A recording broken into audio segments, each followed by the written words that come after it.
Hey sports fans. Tired of hearing the same old stories that are just copy, paste and repeat? Oh. Tune into Southwest Florida's newest leader in town and take the drive with Q. Too bad he's on at 3 because you're actually going to have to come up with your own content. Anyone care that I am working next door to them? It's driving me crazy. The Yeah. drive with Q starts now. Yeah, and it begins. Good afternoon, everyone. We're gonna have to put the bumper music. I love that. 3 o'clock straight up on a Wednesday edition of the Drive with Q. Rich Quinones here, Angel Martinez behind the glass, producing the show. I can hear the honkers and the horns. There goes that news van on this Wednesday in mid-August, the 14th of 2024. 2 hours to play with. We'll take you up to 5 o'clock straight up. We are powered by Eye on TV for all your late breaking news, weather, and traffic alerts. And of course, part of Sports Radio 1029 FM, the Game, Coastal Sports Network. And as always, we encourage you guys to text in 727-858-6650. And we always want you to bring something to the table. A really busy show today as we take you up to 5, as I mentioned. Give us a follow on X at RichQNQ. Also, we are on the Coastal Sports Network, SR 1029 Angels page as well on the YouTube channel. And again, we always encourage you guys to chime in over the next 2 hours. And no, we don't copy and paste on the airways. A lot of NFL news and notes. We'll get into some baseball as well. A couple things with the NFL. I know we talked about this on Monday's show, and I also want to dive into, by the way, I guess also the putting a bow on the Olympics and a couple of the comments that I heard, especially Carmelo Anthony, regarding a gold medal and/or an NBA championship. We'll dive into that. But as far as the NFL, this actually came down earlier today. J.J. McCarthy out for the rest of the season. He's going to miss the entire season, I should say. Vikings rookie quarterback J.J. McCarthy is going to be out 2024 after surgery on his torn meniscus revealed a repair was necessary. And a lot of people didn't think it was a major, major injury, to be quite honest with you. But again, this goes with the conversation we had the other day, right? To sit him or to start him. He hurts his right knee in that preseason game against the Vegas Raiders. Now it's all about the well-traveled journeyman veteran quarterback, Sam Darnold. Nick Mullins is going to be quarterback number 2. It's always, I guess you can say 2020, right? We always say hindsight is 2020. It's almost Monday morning quarterbacking after the fact. Darnold signs a 1-year deal, $10 million contract. So he's bounced around a little bit here and there. 49ers, Carolina, obviously drafted by the Jets, the injuries, the mono, and never padded out. Then you turn around and the Vikings decide it's time to just move on from Kirk Cousins. So now Kirk Cousins is in Atlanta. Atlanta turns around, they draft Michael Penix. So Minnesota, I think, was waiting to see if Darnold was going to be able to win them some games. And if not, McCarthy was going to be the answer going forward. I mean, that's just the bottom line. And I'm not going to tell you that, Sam Darnold had a flash his rookie year, a flash his second season. He didn't play that poorly early on with Carolina. Had a bunch of rushing prop touchdowns, believe it or not. So you guys were able to cash in. But point being is he's been a journeyman quarterback at this stage of his career. And he's only 27, which makes it even just more, tough to fathom, right? But McCarthy, I think that's a huge blow. I mean, you feel for the kid and injuries happen, but it goes back to the conversation of sit them, start them, why you rest players, why you bubble wrap players, why you don't start players, why they're only in there for a series or two. Rest assured now, if you're another team out there, let's just say Washington with Daniels, they're going to be looking around. All right, kid, you're going to get a series or two, if that, against the Dolphins. Maybe a series or two, if that, against the Patriots before they open up the season on the road against Tampa Bay, 4:25 kickoff on September 8th. They're not going to risk it. You're not going to throw the number 2 overall draft pick, the quarterback that you believe is going to be the face of your franchise for the next 10 plus seasons, and risk him getting banged up, hurt, nailed, right? Injured, and boom, you lose him. But it goes back to that original conversation. Start him or sit him, get him going. So we'll dive into that a little more today on this Wednesday afternoon. I want to also get into frauds in the NFL. And I'm not talking about the players per se, but I believe there are several teams that are just fraudulent. I believe there are several teams that wake up every morning and they get up, make their coffee, they shower, they shave. If you shave in the morning, they look in the mirror and they try to come off as pretenders, contenders. And I'm telling you right now, they're friggin' frauds and they will be exposed during the NFL season. And then we'll get into a little baseball. Bad loss by the Phillies last night. I mean, it's just crazy to think the Marlins blanked the Phillies. Oh, by the way, on the road. And I'm wondering too, has anyone noticed the season that Aaron Judge is having for the New York Yankees? He's just quietly putting up ridiculous, sick monster number 727-858-6650, 727-858-6650. But again, NFL, that's where we start. And you start to now, as we get into week 2 of the preseason, remember, it's only 3 weeks now, the preseason. Then boom, we got a 17-week regular season. Everyone's already starting to look. I've already pulled up week 2 preseason lines. Some of these lines are just absolutely just comical when you think about it. The unders, we talked about that with the totals. They're always going to be a shade about 31 to 36 plus, maybe 37. There are a couple games we will get into, but I find it appealing when we get to this point of the summer where teams are cutting down and players are getting banged up and injured. And you almost get this sense some teams, even though we haven't even kicked off, we haven't had week 1 of the NFL season. Some teams, I believe, are starting to look around and they're already starting to feel the pressure. And there's a couple types of pressure, right? Look, Minnesota, you lose a rookie quarterback. That's a tough blow. You are banking for this kid, getting some reps, getting some snaps, especially if Sam Darnold struggled. It's one of the reasons you drafted the kid. You look at Cleveland, a bunch of injuries and starters going down. You look at the 49ers, a bunch of injuries and starters going down. And now there's these multiple reports that, okay, what are they going to do? Is it that easy? Is it complicated? Is it easy? Should they pay? Should they trade? Brandon Ayuk, you have the situation with the Jets. You know, you heard comments from Robert Salah. You heard comments from Aaron Rodgers. You got Hassan Reddick. You know, is it a distraction? Isn't it a distraction? There's always something going on. You have Jerry Jones almost basically saying, being very dismissive when it comes to his star wide receiver.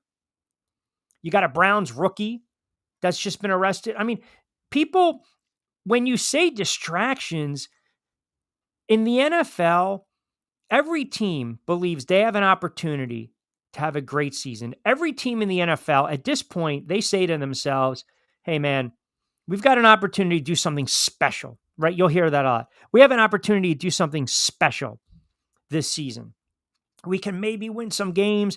We can maybe upset the apple cart, but all we have to do is stay what? We got to stay focused. We have to stay disciplined. We've got to back, each other. We have to show up. We have to work. We have to be on time. We have to give maximum effort, and we can ill afford to have any distractions. And I can tell you this, in 20 plus years of doing this and in covering the league, people will gloss over certain off the field situations, whether it's a contract dispute, whether it's a holdout, whether it's an injury, whether it's a quarterback that maybe had a rough offseason, roster rebuilding, new head coach. Does he have the ear of the players? Are the players responding?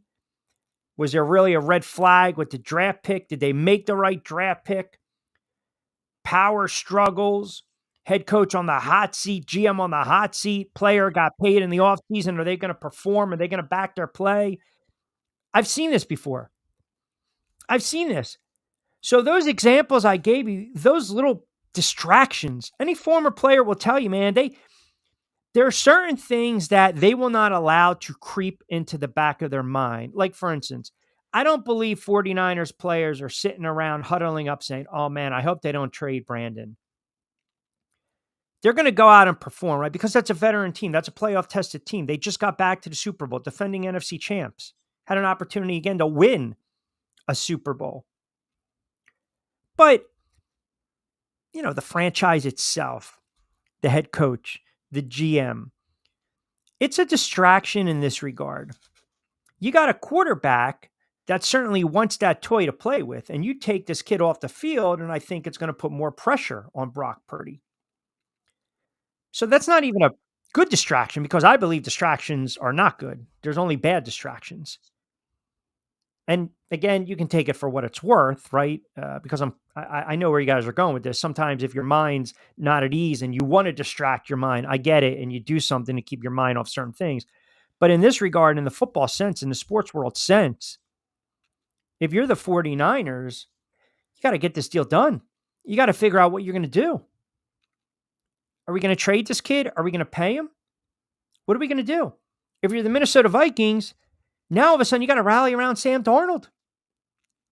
You got to say to yourself, Sam, you're our guy until further notice. And if he stumbles, if he gets hurt, then it's going to be Mullins. And then you got to rally around him. If you're the Philadelphia Eagles and you listen, if you're teammates of Jalen Hurts and you listen about what he said and what he didn't say regarding the head coach, that can become a little bit of a distraction. And you're going to have people, players, maybe side with Jalen Hurts. Maybe to a man, pull him to the I agree with you, man. I think our head coach kind of be a knucklehead. I kind of agree with you. So there's always distractions. And they come in various sizes, shapes, forms. It's the veteran teams. It's the playoff tested teams. It's the teams like Kansas City. Injuries, right? Distractions. Can you get back to the Super Bowl?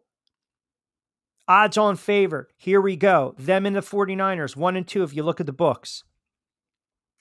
Is this the last run here for Mahomes and Kelsey and Andy Reid? The pressure, right? We always talk about distraction. It's a totally different animal now because they are a player team, right? They're a playoff tested team, period.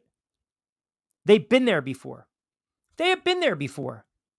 The 49ers have been there before. The Philadelphia Eagles have been there before. But there are some teams, Miami with Tua in his contract. People would have looked at that. If you don't sign him, if you don't pay him, if you don't give him that extension, it could be a distraction. We talked about that 3 weeks ago, 2 weeks ago, a month ago, we started to talk about that. So right away, these teams are being tested, and it's only August 14th. And they're having to overcome adversity. 49ers, injury bug. Cleveland, injury bug. Minnesota just lost a rookie quarterback. The Eagles, the dissension within that locker room. I mean, that's the beauty of the NFL. It's a war of attrition, 17 weeks now, 3 preseason games. You start to scour the wire, the transaction wire. You're trying to get your roster trimmed and ready, and here you go. And then you have teams that will look in the mirror, and we'll get to that on the other side of the break, and they will try to convince themselves that they are a contender. They will convince themselves when the season kicks off. And if we technically say when the season kicks off, Thursday night, September 5th, Ravens and the Chiefs. By the way, Chiefs laying a home 3. And then you get to the Friday. Remember now, we have a Friday kickoff, Green Bay and Philly. Nothing on a Saturday. They're playing in Brazil. And then the Sunday slate. So let's just say September 8th, when the season is boom, here we go. Thrust these teams out there. Kick it off and away we go. 1 o'clock slate, 4:25, Sunday Night Football. They believe right now they're contenders. They believe right now they got an opportunity to make the playoffs. They believe right now they're going to win the division. They believe right now they're going to win 5, 6, 7 games. They got a rookie quarterback. They got a veteran quarterback. They got a new head coach. They're rebuilding. They're kidding themselves, some of these teams. And there are also some veteran-laden teams in the NFL that I believe know that they know that they're friggin' frauds. And I say that jokingly, but if you take what I'm about to say, and we'll talk a little bit about on the other side of the break a little bit more, I think you'll agree with me with some of these teams. Because what they do is they tease their fan base. They tease their fan base. They get to a certain level and they say to yourself, going to take it to the next step. We're going to climb that next step. We're going to make a deeper run into the playoffs. Wild card be damned. Divisional round be damned. AFC, NFC championship game be damned. We're getting to the Super Bowl. They're kidding themselves. And I'm not going to say dismiss them for the entire season, but I'm saying the expectations don't match my opinion on these teams. And I think they're flat out frauds. We'll get into that. Hour number 2. Want to get into a little baseball talk. Got Q's plays as well from our good friends over at Acorn Oak and Played Again Sports, 727-858-6650. That'll get you cranked up on a Wednesday edition of The Drive with Q. Rich Quinones here. Angel Martinez behind the glass. Again, 727-858-6650. You can call, you can text in the show. We are powered by Sports Radio 1029 FM. The Game, Southwest Florida's newest game in town, part of the Coastal Sports Network, and also Eye on TV for all your late-breaking news, traffic alerts, weather advisories, weather alerts. Give them a follow online, Eye on TV at Eye on TV on X. Quickie time out. We'll get to your calls. We'll get to your texts. We'll get to your comments. We'll come back on the other side.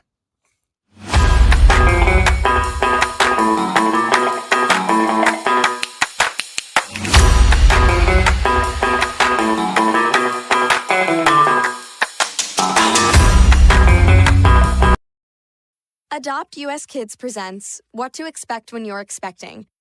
A teenager. Learning the lingo. Today I'm going to help parents translate teen slang.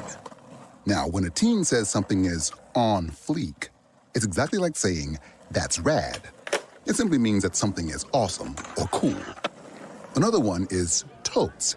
It's exactly like saying, totally, just shorter. As in, I totes love going to the mall with Becca.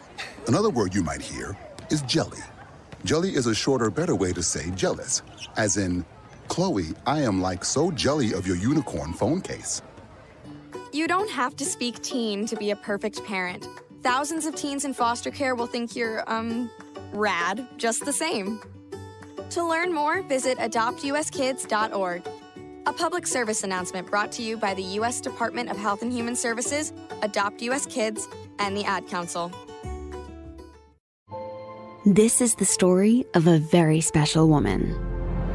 In a matter of seconds, she turned herself into a great mathematician or an entrepreneur. Her knowledge was limitless and still is. She could also make monsters disappear, especially those that lurked in the shadows under the bed. Once, this woman put back together a teenage girl's broken heart, which had been shattered in 1,000 pieces, just by giving her a bear hug.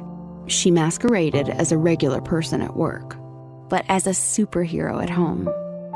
Everyone knows her as Gabriella. I still call her Mom. Your hero needs you now, and AARP is here to help. Find the care guides you need to help, complete with tips and resources at aarp.org/caregiving. A public service announcement brought to you by AARP and the Ad Council. Welcome back to Middays with Q. Here's Q. Uh-oh. We have to reload. What happened? We're reloading. Uh-oh. All right. He shall return. I can't sing, so we'll try it. But anyways, thank you guys once again. Don't forget to visit sr1029thegame.com and download the app. It is right there on the homepage, and he should be back in about 3, 2, 1. Here comes, once again, your host, my hermano, Rich Quinones. Rich. I believe that's pilot error on that one, not me. But, what are you going to do? Okay. According to the kinks here. By the way, it is the Drive with Q, but we just like that liner because we want to welcome you back as we continue the rebranding. Gas Pump Guy, Cowboys fraud, Gas Pump Guy, Gas Pump Guy, Gas Pump Guy. Yes, yes, yes. Let's get in that, by the way. 20 past 3 o'clock hour on a Wednesday edition of the Drive with Q right here on Sports Radio 1029 FM, The Game. Yeah. Thank you. I appreciate that for you chiming in and you guys listening out there. Yes, fraud. I think there's 5 or 6 teams in the NFL that are kidding themselves. And the Dallas Cowboys are at the top. I believe the Dallas Cowboys are in store for a really bad and long season. And Cowboys fans, they don't want to hear that.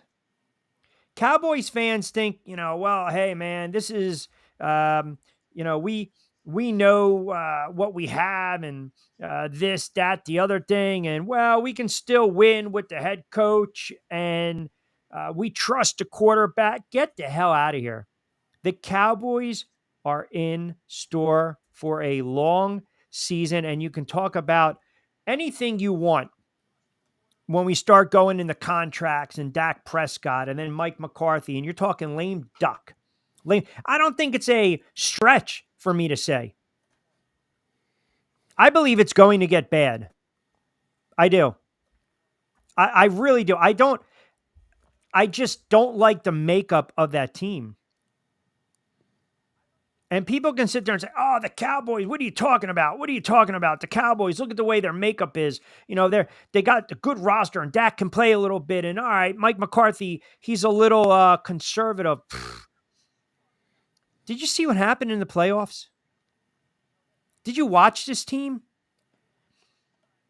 I mean, the tone was set for the Cowboys earlier in the year when they lost to the Cardinals, and the Cardinals ran all over them, and then Green Bay did it again, and Jordan and Love looked like Brett Favre and Aaron Rodgers. That is a team that, yes, wakes up, and they look in themselves in the mirror in the morning, and they say, we're legit. They're not. They're a fraud. And it's, what have you done for me lately in the NFL? And what have they done? You got a quarterback. Do you really think Dak Prescott... I mean, again, be honest, man. Stephen Jones can come out and sit there and say the goal is to get Dak Prescott contract done before week 1. Okay. I know a bunch of Cowboys fans. I have some very good friends that are Cowboys fans. They want this team to be so bad. They want this team to basically implode. They have no desire to see Mike McCarthy and or Dak Prescott anymore. They don't want anything to do with these guys. So you're talking now a couple weeks, 3+ weeks to work out a new deal before September 8th. They go on the road week 1 against the Cleveland Browns. Here you go. Prescott out there participating in Cowboys training camp. He's got the expiring deal. Mike McCarthy, lame duck, dead man walking. If you look at Prescott's numbers, he's set to play 2024 at a cap hit of $55 million. Unrestricted free agent in 2025. And don't tell me if Daniel Jones struggles with the Giants, and I don't care if he has a beard, go out and throw for 5,000 yards and stay healthy for 17 friggin' weeks. Don't tell me Dak Prescott is going to be with the Giants next year. I'll throw up in my mouth. Dak Prescott is a nice quarterback. Dak Prescott right now at this stage of his career, he's top 15. You want to argue top 10? Have at it. But Dak Prescott is not leading the Cowboys to the promised land. Dak Prescott is not going to make a run deep into the playoffs with the Dallas Cowboys. It's just not happening.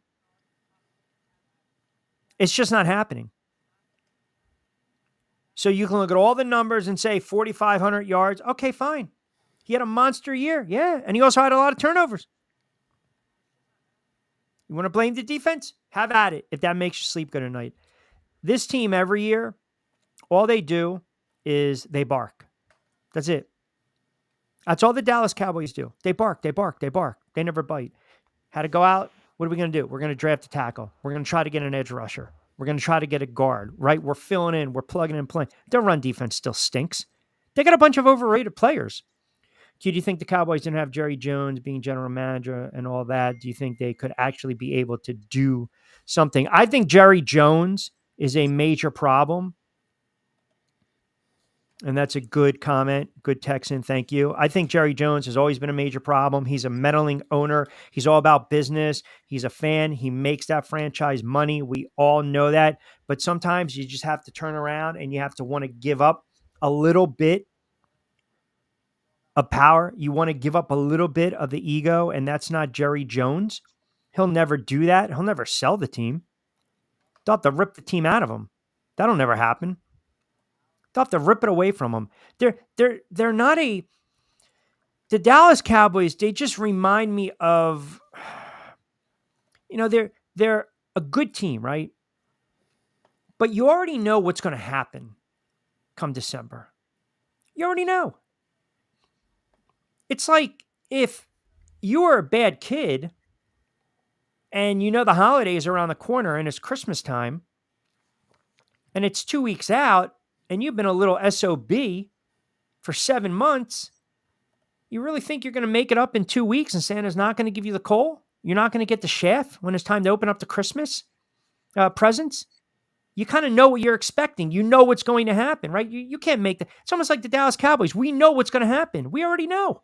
They can't make it up. They can't turn around and have these 12, 13, 14 win regular seasons and then turn it on the play. That's not who they are. That's not their makeup.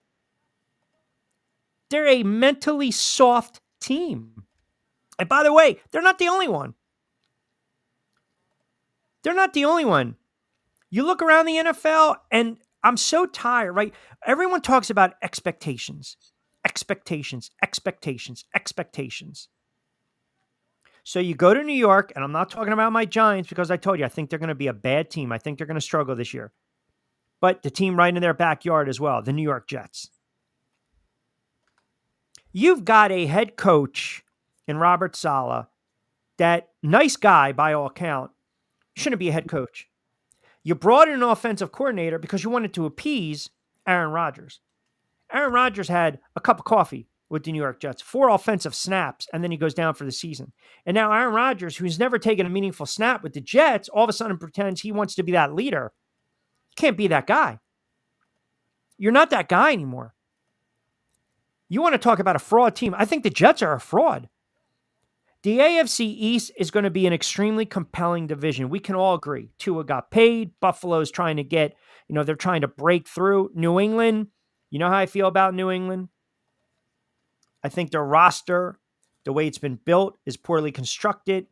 The coaching staff, I don't like it. I'm not confident at what I've seen over the last several years with the Patriots. I understand different regime now. Okay, you give them the benefit of the doubt. They got some defensive players.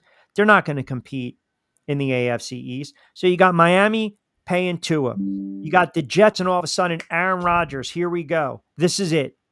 And then you got the Buffalo Bills, who just seem to not be able to break through. The Jets, to me, are a friggin' fraud. The Jets might be a good team, but I think everything's contingent upon Aaron Rodgers.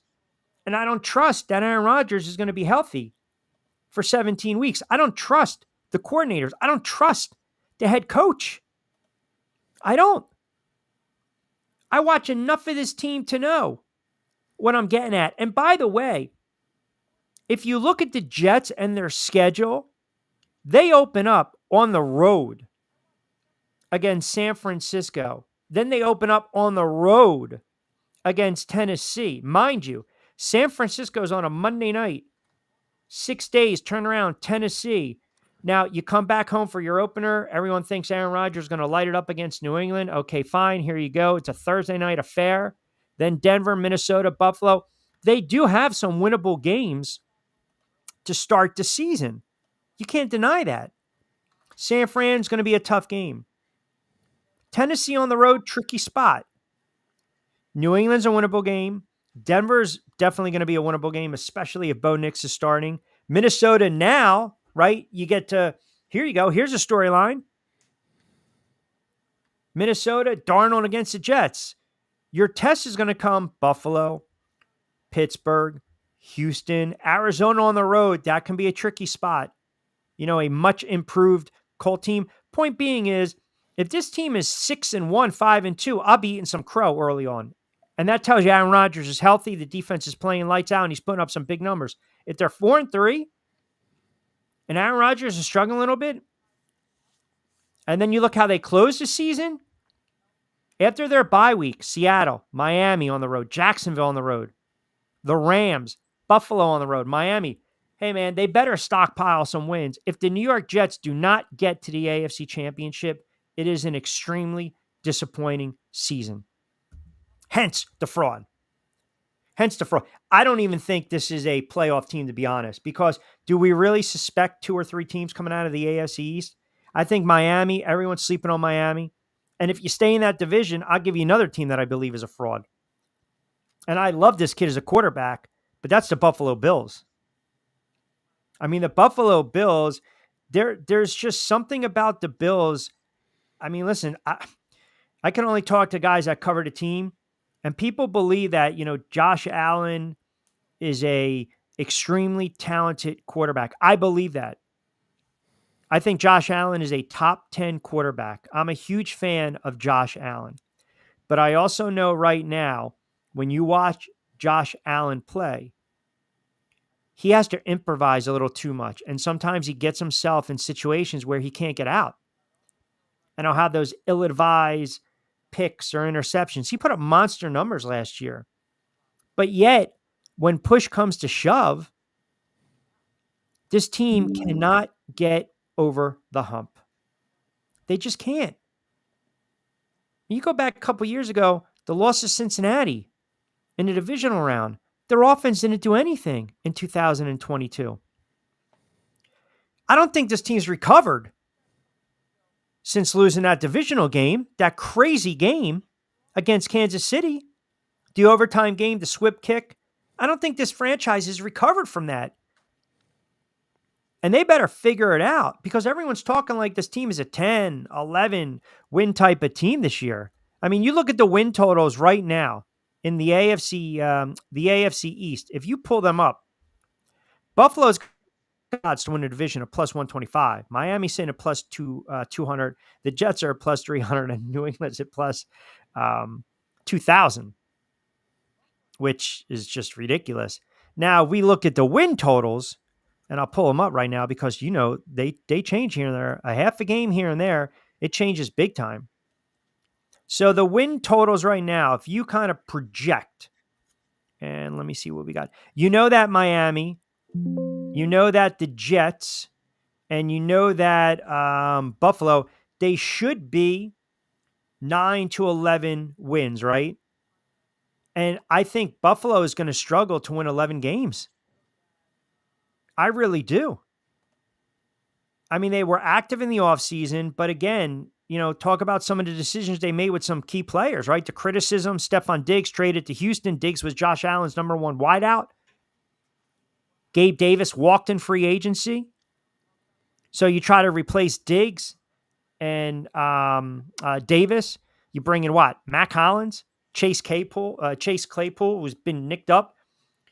Scantling issues, right? I mean, they're not striking fear in the hearts of secondaries. So their win total right now sits at 10.5. I think I would take a flyer on the under.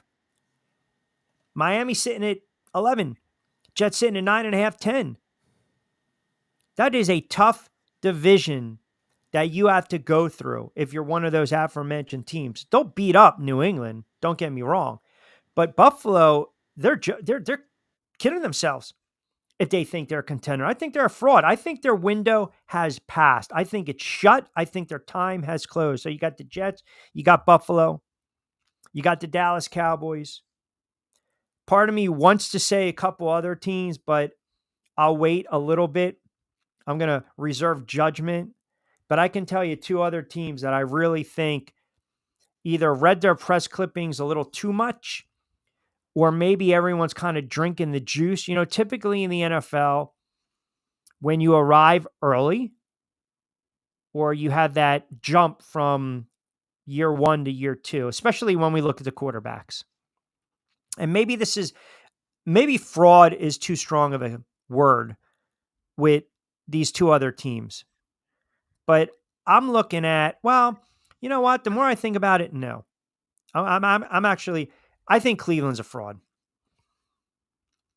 Cleveland smoke and mirrors last year. No Deshaun Watson. Joe Flacco had to come in. I know Watson started to play a little better. They won 11 games. You're looking for Flacco to win you a big game in the playoffs. It's not Cool Joe anymore, man. I mean, they got absolutely hammered by the Texans last year, 45-14. They're already being hit by some injuries. You talk about the AFC East being a compelling division. How tough, football fans, is going to be the AFC North this year?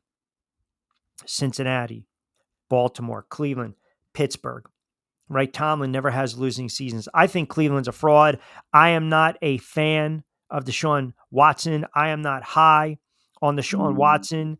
I think people are looking at Deshaun Watson as the quarterback that he once was. And I just don't see it anymore. I don't see the 26-9 from 2018 Deshaun Watson. I don't. And that's why I think Cleveland's going to be set up to really disappoint their fan base. They'll be a good team, but I only believe you have 2 or 3 really complete teams in the NFL where you can hang your hat. I mean, would you guys agree with that, right? There's probably 2 or 3 teams in the NFL where you say to yourself, the Baltimore, Kansas City, San Francisco, I can't even throw the Eagles into the mix. Not after what transpired last year. 10-1, dropping 5 of 6 to close the season. No show on the road in the wild card against Tampa Bay. I mean, I'm not confident in some of these teams. And I think a lot of people are looking at the win totals. A lot of people are looking about some of these offseason moves or lack thereof that these teams have made. And these young teams that take this quick step, right? Green Bay, Houston. Logic says they kind of come back a little bit. If you look in the past, or maybe we overvalued them a little bit. The Giants went on the road a couple years ago and they beat the Minnesota Vikings, and then they got waxed by the Eagles in the divisional round. They came back, follow up the season. They were bad last year. Granted, they had injuries. They lost Daniel Jones, but they went from here and then they took that step back.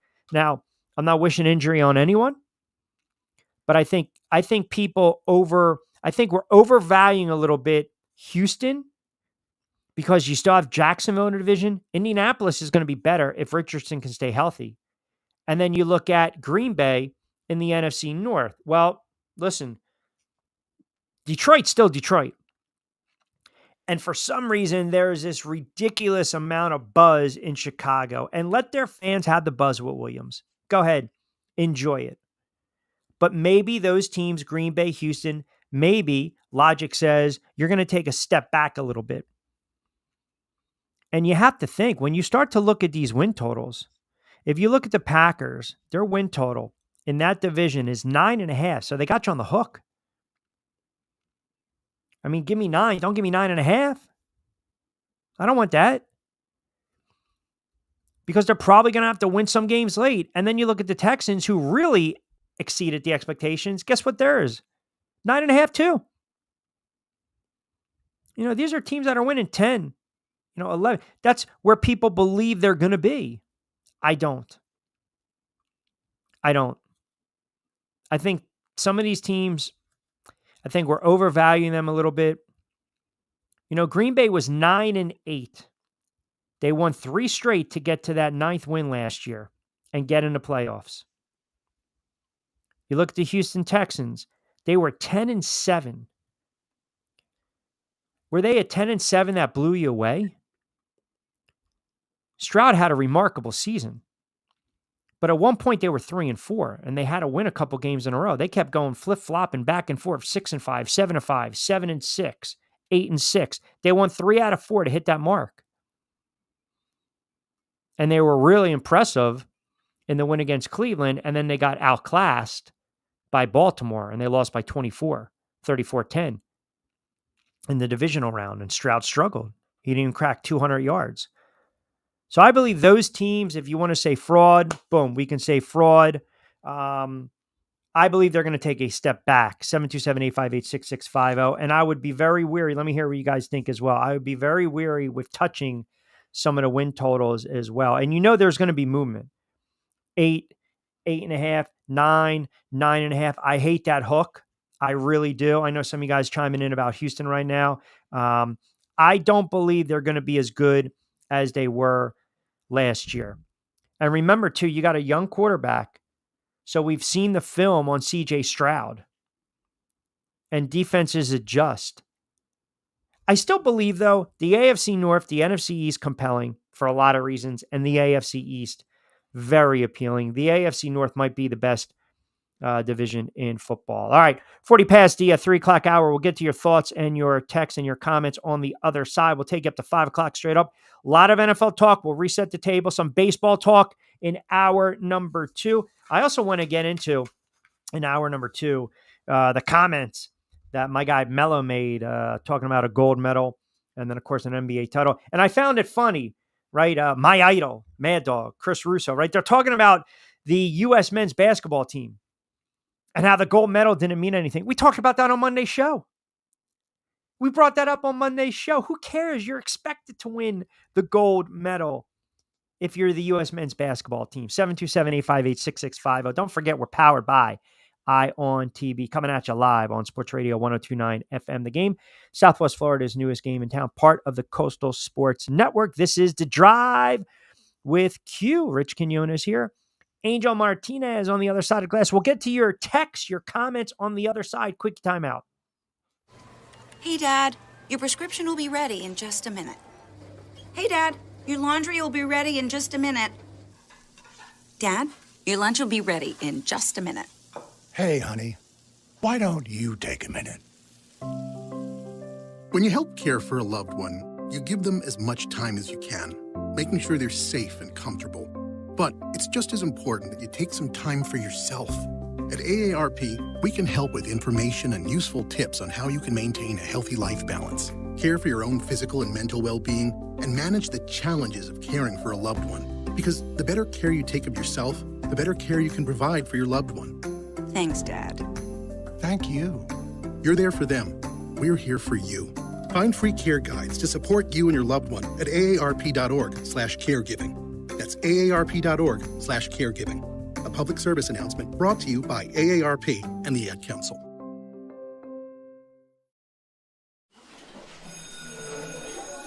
All right, class. Let's hear what everyone did this weekend. Jill? Well, I raised my older sister to a big oak tree. It was at least 100 years old. My mom said I must have set a record or something. And then we went down by a stream and perched up on this huge rock and saw all of these little minnows swimming around way below us.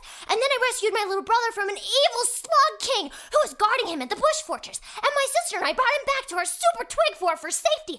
And then we all laid out and told stories until it got dark. And the Big Dipper led us all the way home. Awesome. Where were you, Jill? Yeah. We went to the forest. It's not that far away. Anyone want to come this weekend? Ask your parents to take you and your friends to the forest this week and find the fun, adventurous you. It's closer than you think. Check out discovertheforest.org. Brought to you by the U.S. Forest Service and the Ad Council. Call or text the show at 727-858-6650. Now, back to Q. Oh, no, that's a line that I can lay my head down at night and say that's a good, nicely produced 727-858-6650. I am being crushed right now on Facebook by some of these just goofball Cowboys fans. But I want to get into some of the listeners' comments and text messages as well. 727-858-6650. Fire off, fire away. Fraudulent squads. How do you think the Vikings are going to do now that J.J. McCarthy is injured? Sam Darnold is a new quarterback. Guess bump guy. Always appreciate you, pal. It's a great question. Yeah, I wish I had the answer to that, right? I mean, if you're Jefferson, are you probably thinking to yourself, oh, my God, you know? I mean, and here's the thing. I believe they brought in Darnold as a bridge, right? We hear that phrase a lot in the NFL. This guy's a bridge quarterback. Sam Darnold's not the future of the Minnesota Vikings, but what Sam Darnold has an opportunity to do, Sam Darnold has an opportunity to turn around and extend his career and make some money. GP Guy chimes in one more time. I think the only reason everyone talks about the Jets is because Aaron Rodgers is there. I think he's overrated. Now he was good, but I think he's done. He's past his time. Yeah, listen, I'll get to Aaron Rodgers in a second, but going back to Sam Darnold, you're asking Sam Darnold to just, and I hate this phrase, and forgive me, guys, manage the game. You're asking now, are you going to dumb down the defense anymore? I mean, think about this. You go from McCarthy, who, do we really believe the kid was going to be a week one starter? I don't care what was said. You brought in Darnold. There's a reason you brought in Darnold, because he's a veteran. And sometimes you have to trust the quarterback that's had how many games in his career? I mean, let's pull it up. You're talking as a starter. Sam Darnold has played in 66 games as a pro. He started 66 games. He's not going to light the world on fire,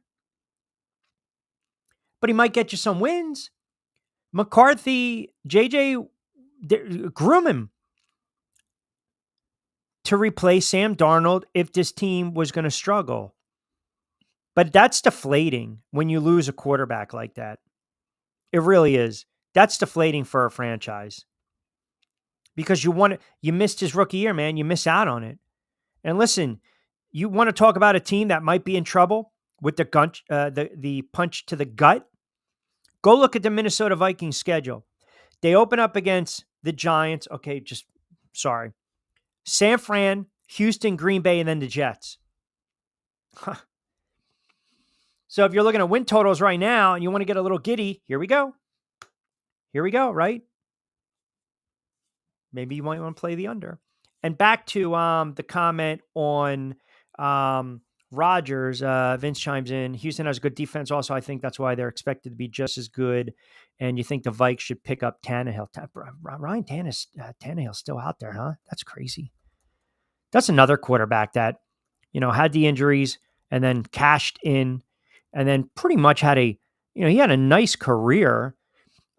But he cashed in when, he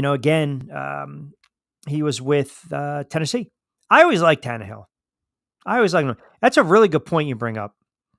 That's a really good point. I mean, again, he's looking for a home, right? He's still out there. So boom, what happens? Now all of a sudden, now you want a quarterback that, again, has had a substantial amount of time and starts.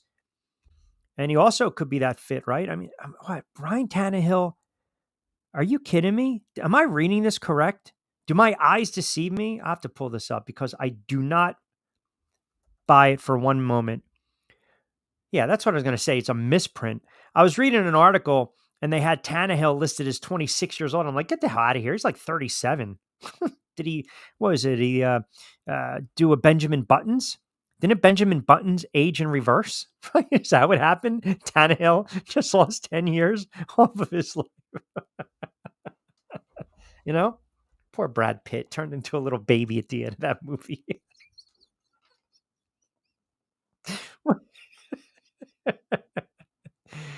Never stood a chance, right? All of a sudden you see the suit's too big on him. He's just going back. Tannehill could be a good option. He can be a good pickup. I want to address the Rodgers comment. I think Aaron Rodgers, if the Jets do not get to the AFC Championship, the move for Aaron Rodgers is a disaster. You have to have expectation. I don't care if he's coming off an injury, man. You basically put all your eggs in one basket. You put all your eggs in the Aaron Rodgers basket. And Aaron Rodgers there were a couple excerpts from the book that Ian O'Connell did, talking about Aaron Rodgers and his disconnect with the family and when he was dating and not talking to his parents and his brother and this, that, the other thing. He's just basically like a lone wolf, right? But Aaron Rodgers needs to play this year, man. He's got to be healthy. That's it. I mean, he has to be healthy. And it's hard to say if a guy regrets leaving a team that he had a lot of success with to go to another team. But the problem is the New York Jets, they bent over backwards for Aaron Rodgers. And they had all these concessions. They had the flexibility. They were bending. To some extent, they were breaking. They brought in a coordinator because he's friends with Aaron Rodgers. And if that coordinator was going to get fired, then you have a disgruntled franchise quarterback. And I think that's a problem when you start to cater to some of these guys like that. I really do. Do you remember when, here you go. So we got another one. Jordan Addison carted off the field after a leg injury during a joint practice. By the way, that's one of the reasons that the 49ers and the Saints canceled their joint practices this week, even though they're going to play in the preseason. So the injury bug, boom, another injury for Minnesota. It kind of goes back to Monday's show, right? Sit them or start them. Should you play these guys? But the franchise made a mistake. The Jets made a mistake when they just allowed Aaron Rodgers to come in and just take over. If you remember when Sean Payton arrived at Denver with the Broncos and Russell Wilson was still the quarterback, I guess someone made a comment about the parking space. And I believe, to paraphrase, Sean Payton's like, no one gets a private parking space. Like, he basically nipped it in the bud right away. And that was just a bad fit. That marriage was never going to, that was basically a one night stand. And then you woke up sober the next morning and you're like, oh my God, what the hell did I get myself into? Right. The walk of shame. That's Sean Payton and Russell Wilson. That's how bad it was. It was never going to work. It was never going to, it was just never going to pan out. But the Jets made a mistake when they just basically bent over backwards, made all these concessions. Aaron, it's your team. He didn't earn that right. And I know everyone now wants to say, did he make a mistake? Does he regret leaving Green Bay? Hey, man, we saw it. I can give you one example. I used to do the pod with Brandon Jacobs, who won 2 Super Bowls with the Giants. And I'll never forget, he told me, yeah, in hindsight, it was a mistake to go to the 49ers because he wanted to test the free agent market. He thought the Giants were undercutting him when it came to his contract. And then what happens? It never panned out, never got along with Harbaugh, got banged up, and came back to the Giants and finished out his career. And he won 2 Super Bowls with them. So Aaron Rodgers had success with the Packers. Aaron Rodgers, and this is a conversation and a segment for another day, you can make the case for as great as Aaron Rodgers is and was, Aaron Rodgers was never a clutch quarterback. Because all the time that this team had great regular seasons and hosting playoff games and then losing at home and winning 1 Super Bowl, I mean, think about that for a moment. You go from Favre to Rodgers, 2 Super Bowls. Talking back-to-back Hall of Fame quarterbacks. But it's all on Aaron Rodgers this year, folks. Whether he wants to relish that opportunity, whether he wants the bright lights of New York and Broadway on him, it doesn't matter. I mean, Aaron Rodgers can't turn around September 8th and decide I'm going to go back in a hole and find myself. And he was stringing along Green Bay and then almost kind of mind you know what with the rest of the NFL, who were basically sitting to themselves saying, hey, man, we should try to get Aaron Rodgers, make a run with Aaron Rodgers. Well, the Jets did it, and he gets hurt 4 offensive snaps into the season against Buffalo. And that New England game, that's his return home, right? For the first time since that injury, meaningful football. If Aaron Rodgers is playing lights out, we're not having this conversation. But you cannot cave to the player. You can't. I don't care. Look, man, even Tom Brady, his time in New England was done. And you're talking about number 12. You start bending over backwards for the player. You start making concessions. You start hiring coordinators or, a manager, whatever the hell these position coaches, there's so many of them, right? You start bringing in these guys, quarterback coach, coordinators, just to appease a guy because he was friendly with him. You're not doing right by your franchise because you're not hiring the most qualified candidate out there. I mean, you talk about roster building. I'll go over these before the season starts, man.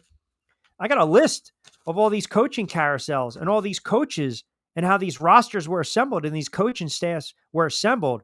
Rodgers, the NFL version of LeBron. Yeah. It's a great analogy. He's in a way, see, LeBron, I believe, is a coach killer. I've always felt that way about LeBron James. Okay. But Aaron Rodgers now is starting to dictate on his terms. LeBron was doing that for the latter part of his career. He's doing it now with the Lakers. I mean, hello, Bronny. But you cannot tap dance to these players, man. You need to put your foot down. You need to put your foot down. And if he doesn't ball out, if he doesn't sell out this year and the Jets are a 10-7 team and they get bounced in a wild card, or they're 9-8 and they don't make the playoffs, all bets are off. That head coach is gone. And I hate bringing up, when you start to look at odds for head coaches I mean, it's horrible, right? To be fired, I know it's bad juju, but jeez, I pulled it up. This is ridiculous. I mean, you got Eberflus, 18% chance. You know, McCarthy, I think, is as good as gone. They should have fired McCarthy last year. You got Dable, 7.4% shot. Let me see my guy, Robert Saleh. Here you go. So odds for and we haven't even started the friggin' season. That's how twisted this is.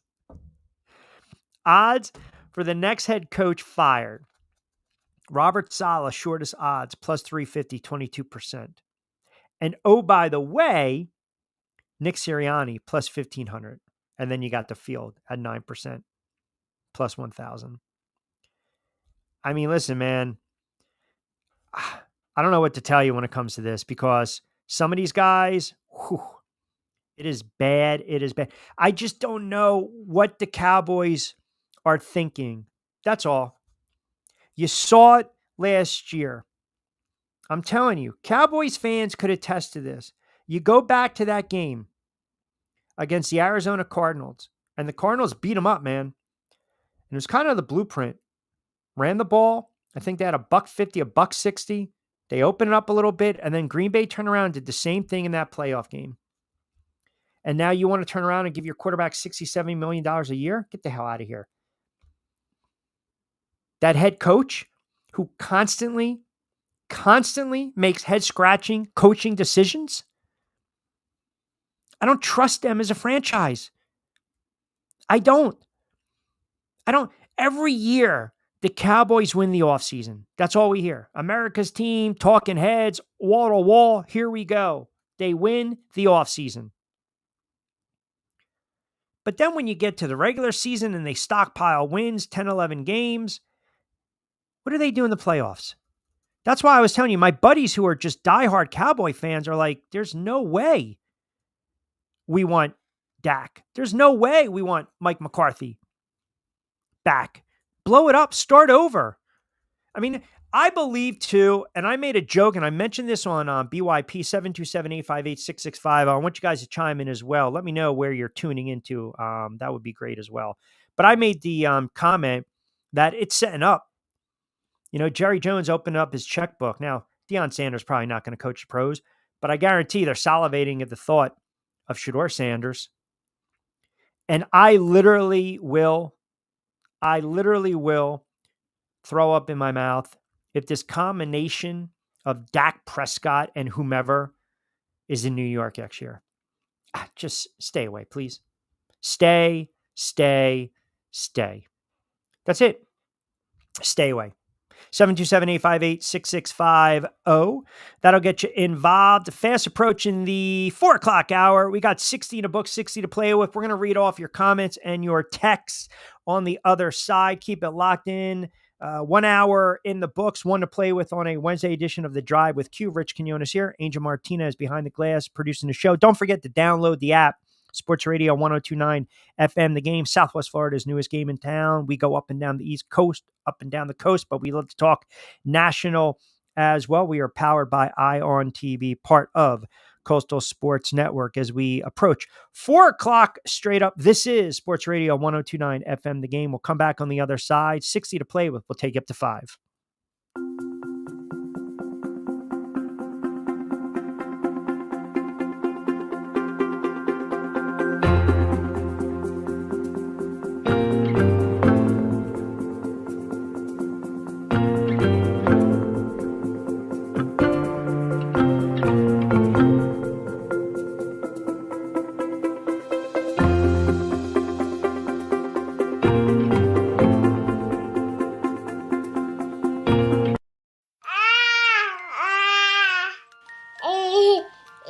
To some people, the sound of a baby babbling doesn't mean much. But that's not necessarily true. By 6 months, they're combining vowels and consonants. By 9 months, they're trying out different kinds of sounds. And by 12 months, their babbling is beginning to take on some meaning. especially if there's no babbling at all. Little to no babbling by 12 months or later is just one of the possible signs of autism in children. Early screening and intervention can make a lifetime of difference and unlock a world of possibilities. Take the first step at autismspeaks.org. A public service announcement brought to you by Autism Speaks and the Ad Council. The following is made possible by Dad. Why was the basketball court all wet? Because the players kept dribbling all over it. The dad joke. Corny, grown-worthy, but also one of the simplest ways to share a moment with your kids. Why do you have to be careful when it's raining cats and dogs? Because you might step in a poodle. And kids that spend more time with their dads grow up to be smarter, more successful. Can I tell you a cat joke? Just kidding.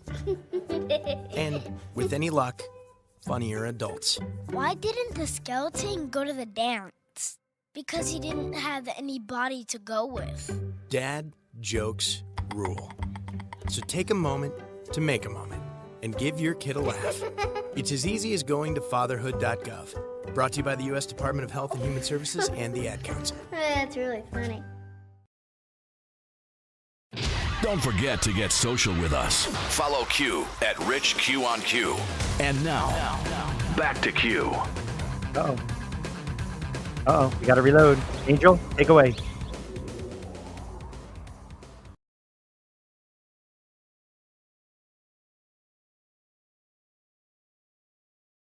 Let me pop in so you guys can actually hear it. He will be back here in about 3-ish, 2-ish, 1-ish, and back he shall pop into the room, and then you'll see me go away. So here he is.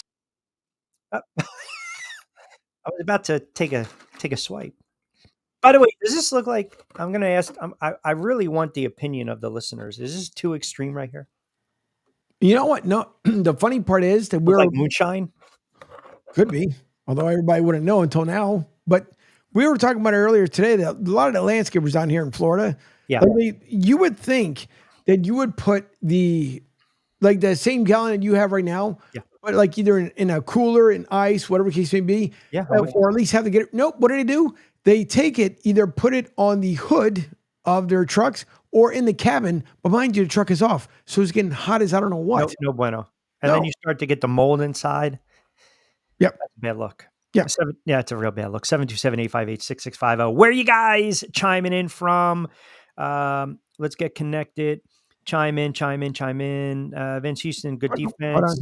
Can we turn back the time to that comment? There we go.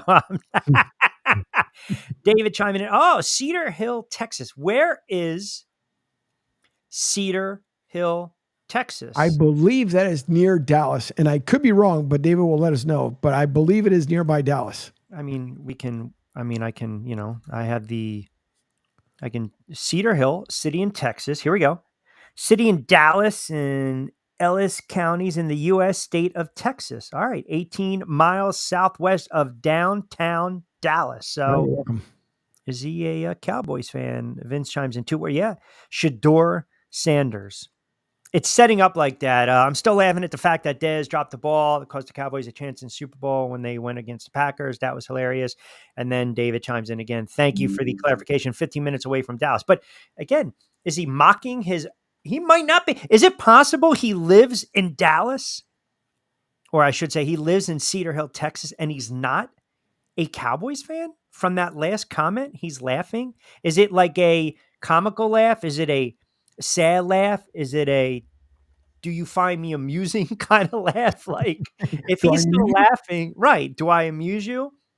Because I find it would be very rare to live in Dallas again and not be a Cowboys fan. Where are you guys being a guy that works out in the heat a lot? It's better to drink room temperature water than cold water because your body digests it better. So even when I landscaped and I worked at garden centers for years, I was that guy that when it was like 95 degrees, and you know, when you come in when it's air conditioned, and as soon as you go outside, it's like a friggin' punch in the face, right? I would drink coffee. No, I'm listen. I mean, I'm not, I mean, now is that a problem? I really want, I have to get it off my chest. Like, sometimes, it's just 100 degrees and then there's that person drinking hot coffee. And for some reason, somebody told me years ago, and I probably believed them because I was probably naive, that it cools your body temperature. No. Oh, what did David chime in again? We have to get clarification. Is he a Cowboys fan or is he not? Cowboys fan every year, they end up blowing it. Some weak teams. Yeah. But that is somewhat of that's a fair, rational fan right there. But that's good though, because then when it comes time for Eagles Cowboys, because David, you have literally 3/4 of the NFC East here on the show. Giants fan in my Mono Q, Eagles fan as far as myself, and now you're the Dallas fan. Yeah, but I'm realistic, by the way. Okay. I'm sorry. I'm realistic. All right. I'm objective because no. Don't you? No. Southwest Florida, best state ever. Is that a state, Angel? Do we consider Florida? Florida. He meant well. Florida. He was just talking about southwest part of the state. All right. Listen, I'm objective. Even though we have the helmet, I've gone through a lot of helmets. You can't be a Cowboys fan and then like the Bears. I mean, it's just like, come on, what are we doing? Eagles fans, I don't think are as objective. I enjoy when football comes around because I like to tweak said fan base. I made a comment, and I'll get to baseball in about 2025 with the Phillies. And when the Braves catch the Phillies and it's panic mode, is going to be a worse collapse than last year with the Philadelphia Eagles. Okay, relax for that one, but go ahead. But point being, right away, I poked a bear. Everyone on Facebook, because I have a friggin' Giants helmet behind me. What does that mean? Seriously. Hold on. Let's pan. What does it mean? Whoops. Nope. What are we glossing over? No. What I was trying to do was to bring up the other camera. I forgot to fire it up because you were talking about the helmets. And here, because of my lovely wife, that, as David said, he also loves Chicago Bears. Yeah. Obviously, Debbie originally from the Illinois area. So same way. Bears fan. All Bears, right. White Sox. Yeah. By the way, Planes, Trains, and Automobiles. Great movie, right? Right. Bears got a good team this year. Hell of a team. Your hand's not between two pillows.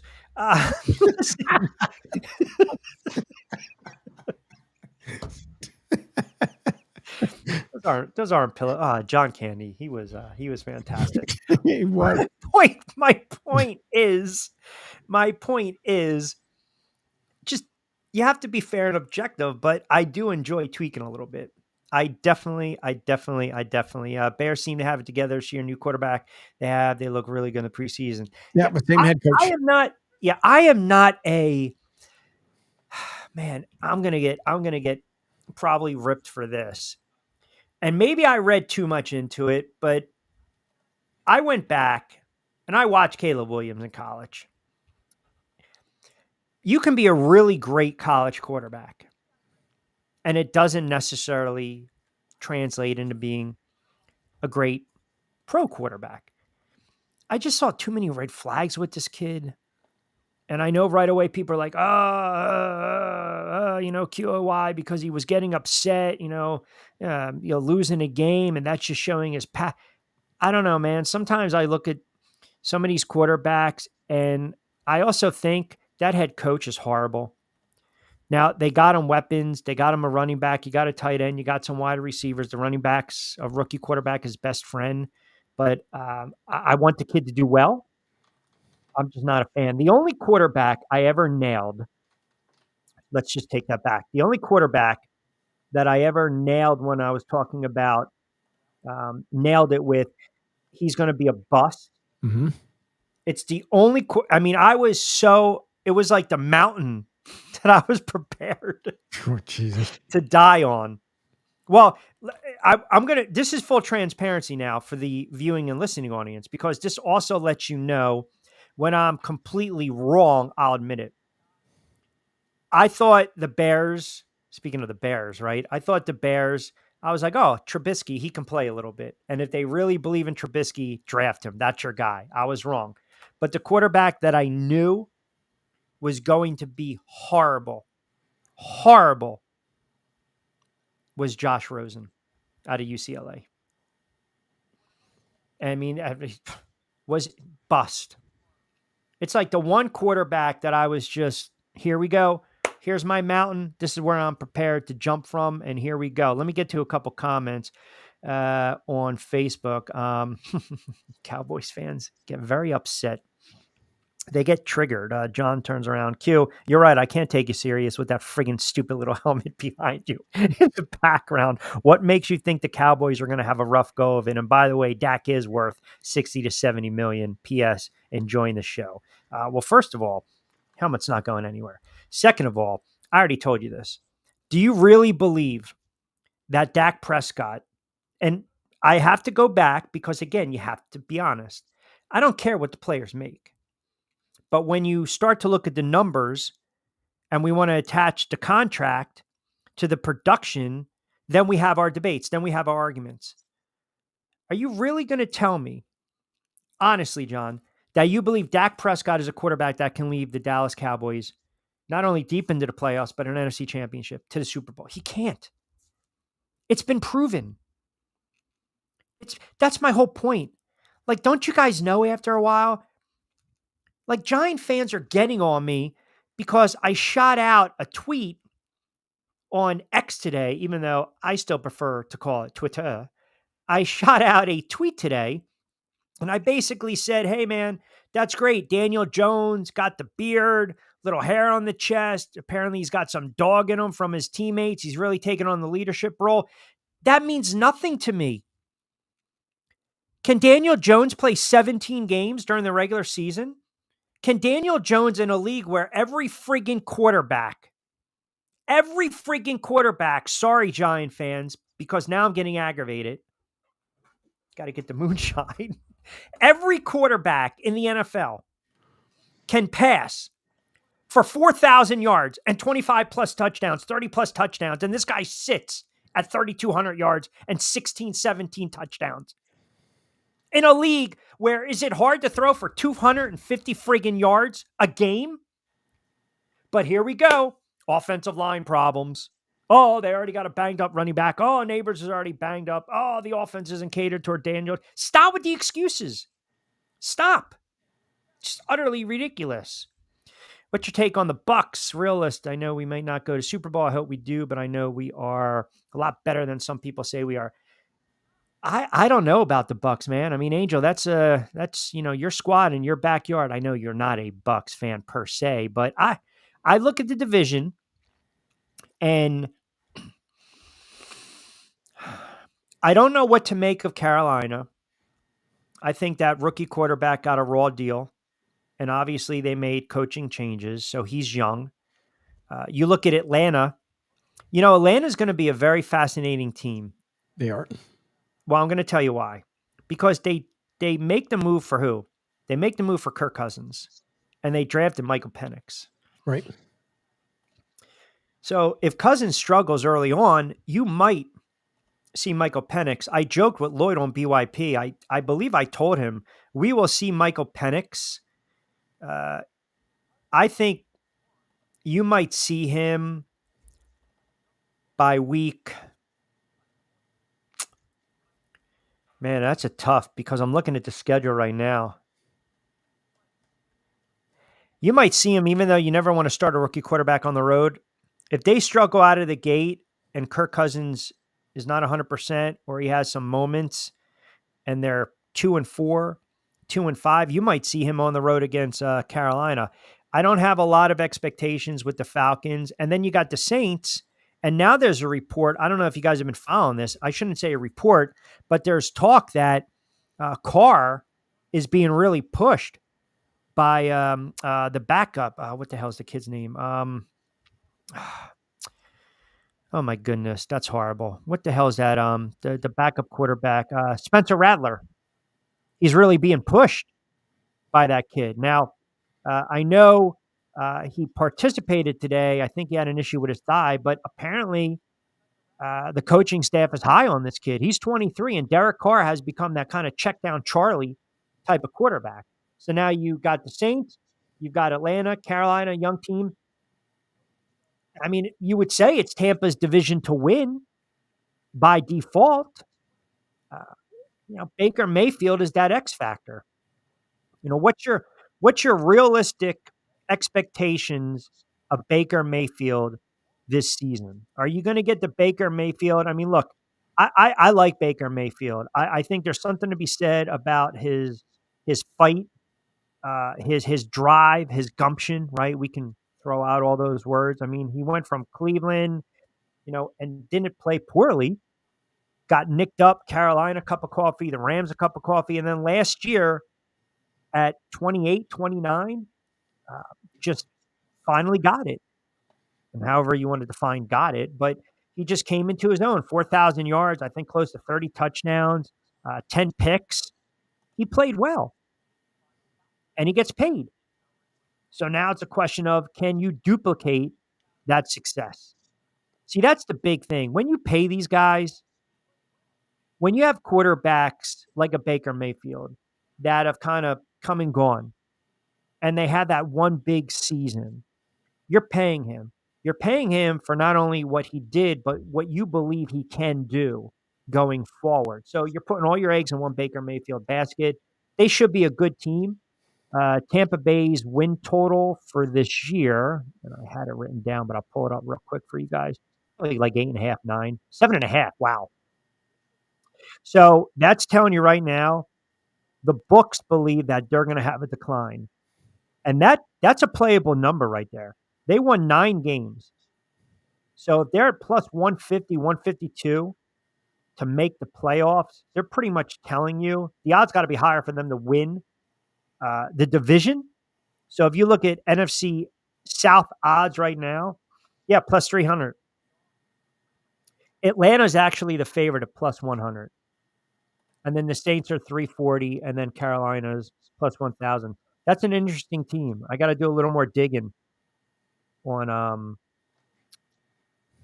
Tampa Bay. I don't know if that's a team I would play heavy during the season, but there might be some, games there that can be somewhat profitable. There are some teams out there already that you look and they're going to struggle. They might not. I don't even know if the Patriots are going to be favored in any games this season. I really don't. I mean, think about that. An NFL team not being favored at all, right? Wow. So oh my God, are you kidding me? Angel, when you mentioned that injury for Minnesota, was that Thompson, the wide receiver? Addison?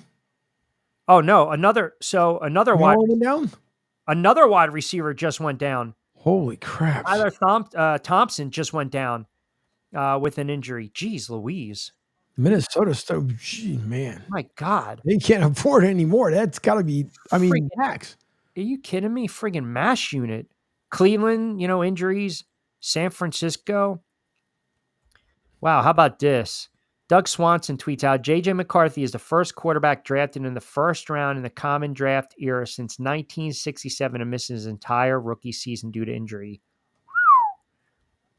It happens. I mean, we talk about it all the time as far as you hope these guys end up staying healthy. I mean, it's just, and that was off the preseason game, and they didn't even know anything until he had mentioned it on Monday. Yeah. So real quick, an update on Addison. The Vikings, okay, you have to word this certainly the right way. This is from, I don't know how much stock I'm about to put in this. I'm not even going to go there because I'm looking at this guy's Twitter handle and he might be a fraud. But anyway, there's a couple of reports floating out there that they think that Addison might have suffered an ACL injury, which again, MRI will confirm that. But geez, oh man, geez, that's just. I have to pull up Minnesota for a second. I'm trying to look for it as well to make sure, just to double check. Well, the reason I'm bringing it up is pretty simple. So Minnesota, so their win total was 7.5. They open against the Giants, the 49ers, Houston, Green Bay, the Jets. Oh, man. Whew. They're going to be bad, man. They might come out of the gate, and then they have Detroit, the Rams. That's a brutal stretch. 1-5, 1-6. That's not the way you want to start a season. That you talk about overcoming adversity. That's definitely it. Will in Buffalo chimes in on Facebook. I can't believe you're destroying the Bills. They've been one of the perennial, consistently run franchises over the last 5 to 6 years. I know you've been critical of Allen over the years, but I'm not going to go as far as say there's a disconnect within that franchise. I think it's purely speculation on your part. Okay. All right. I appreciate that. And thanks for listening in from Buffalo. I just think there's something, there's a disconnect. Yep. Yeah. We talked obviously. So that's pretty much confirmed by O'Connell with JJ McCarthy, which is good. Unfortunately, he's missing the entire 2024 season, as you just heard with that stat on X as well. The Bills, I can't get too confident with the Bills this year, guys. I'm sorry. I can't do it. 122.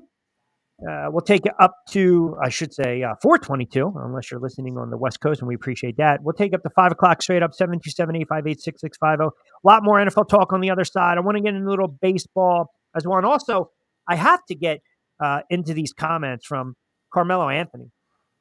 We'll get to that on the other side after the break. I mean, a gold medal or a gold medal now, which is nice and shiny, and you can hang it around your neck and put it in the chest with the rest of the jewelry, or an NBA title. I mean, where are we going? Now, again, some people are already disputing that claim, but we'll talk about that as well. Keep it locked in. If you guys want to get in on the conversation, 727-858-6650. We'll take you up to 5 o'clock straight up on the East Coast. It is a Wednesday edition of The Drive with Q. Rich Quinones here. Angel Martinez behind the glass. We are powered by Ion TV, SR 1029 The Game. Don't forget to download the app as we are coming at you under the Coastal Sports Network umbrella.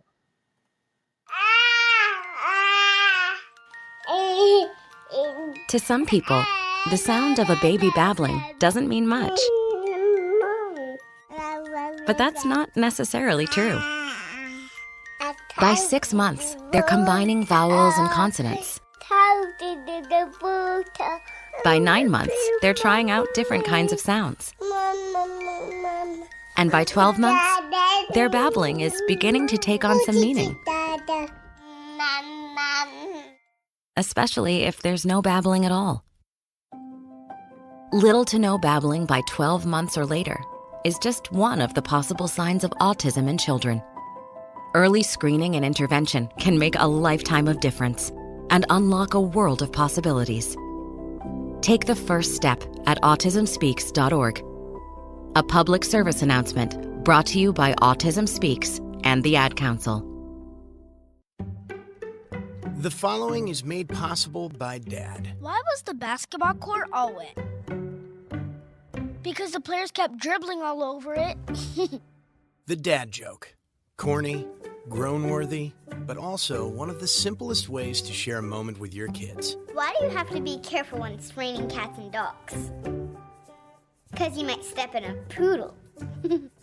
And kids that spend more time with their dads grow up to be smarter, more successful.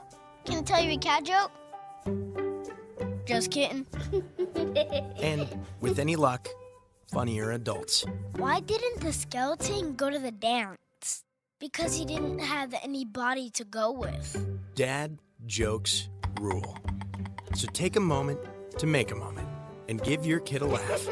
It's as easy as going to fatherhood.gov. Brought to you by the U.S. Department of Health and Human Services and the Ad Council. That's really funny. Call or text the show at 727-858-6650. Now, back to Q. The nonsense that is social media. 727-858-6650. Oh, let me get to some of these comments on Facebook. Tweaking a lot of people today, and I apologize for that. E chimes in. Q, there you go, already starting to stir the shit up. I think he was trying to say, stir the pot. But anyway, with the Philadelphia Eagles and the Sirianni talk, I listened to your show on Monday. Wholeheartedly disagree with your take on the Philadelphia Eagles. I think at best they will win 12 to 13 games. They are the odds-on favorite to win the NFC East. Forget about last year. It's a different season. Hurts is locked in. Your Giants suck. Well, there you go. A little tit for tat from E on that one. All right. Yeah, I mean, I don't know what to say. I know the Giants are not going to be a good team. I think we can all agree. Injuries.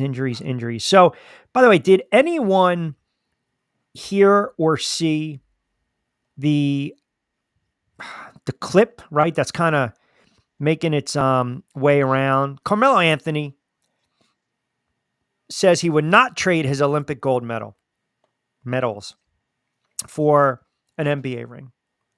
Now, I find that very hard to believe because if you're a college player and you win a gold medal in the Olympics, that will do more for you in your professional career than if you are a pro player and you win a gold medal, if that makes sense.